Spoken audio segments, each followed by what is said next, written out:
G9 టీవీకు స్వాగతం. అసలు మొత్తంగా సూపర్ 6లు సూపర్ 7లకు అసలు ఎంత అవుతుంది? ఈ సూపర్ 6లు సూపర్ 7లే లెక్కేసుకుందాం, పెద్ద పెద్దవన్నీ లెక్కేద్దాం, చిన్న చిన్న కాస్త పక్కన పెట్టినా కూడా అని అనుకుంటే కూడా కావాల్సింది 79,867 కోట్ల రూపాయలు.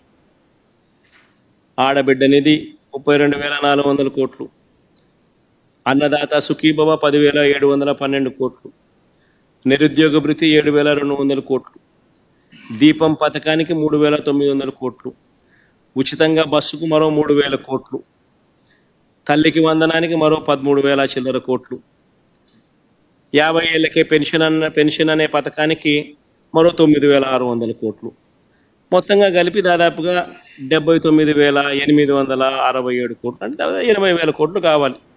మరి ఈ పెద్ద మనిషి నేరేడు బడ్జెట్లో ఎంత కేటాయించాడు అని చెప్పి చూస్తే, నేరేడు బడ్జెట్లో గత ఏడాది 7,282 కోట్లు మాత్రమే కేటాయించారు. చేసిన తర్వాత ఎంత ఖర్చు పెట్టాడు అని అంటే కేవలం 865 కోట్లు మాత్రమే ఖర్చు పెట్టాడు. పోనీ ఈ సంవత్సరం బడ్జెట్లో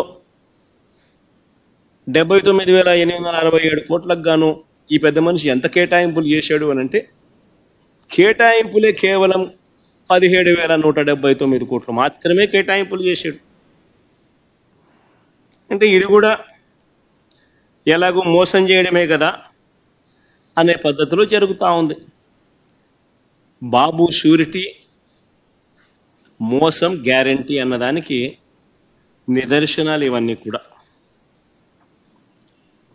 ఇదే పెద్ద మనిషి మన చిత్తూరు జిల్లాకి పోతాడు, పోయి గంగాధర్ నెల్లూరులో చంద్రబాబు నాయుడు అనే వ్యక్తి మాట్లాడుతూ అని అంటాడు, ఏమంటాడు?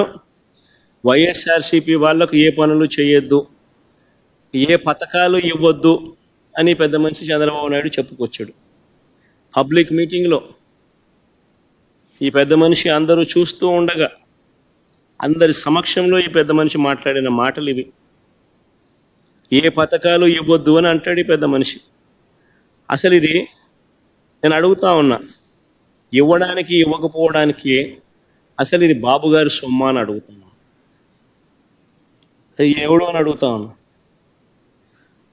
హీస్ ఓన్లీ ఏ కస్టోడియన్.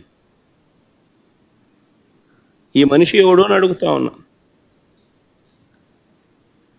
ప్రభుత్వం నడిచేది ప్రజల కోసం, ప్రజల సొమ్ముతో నడుస్తూ ఉంది.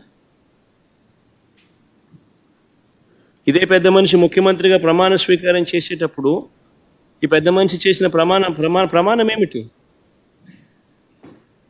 పక్షపాతానికి, రాగద్వేషాలకు అతీతంగా పరిపాలన చేస్తాను అని చెప్పి రాజ్యాంగబద్ధంగా ఈ మనిషి ప్రమాణం చేశాడు.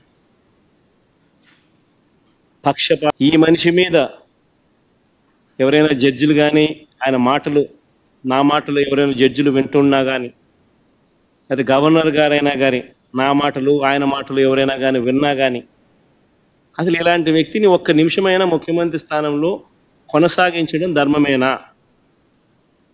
అంటే what kind of message is ఈ సెండింగ్?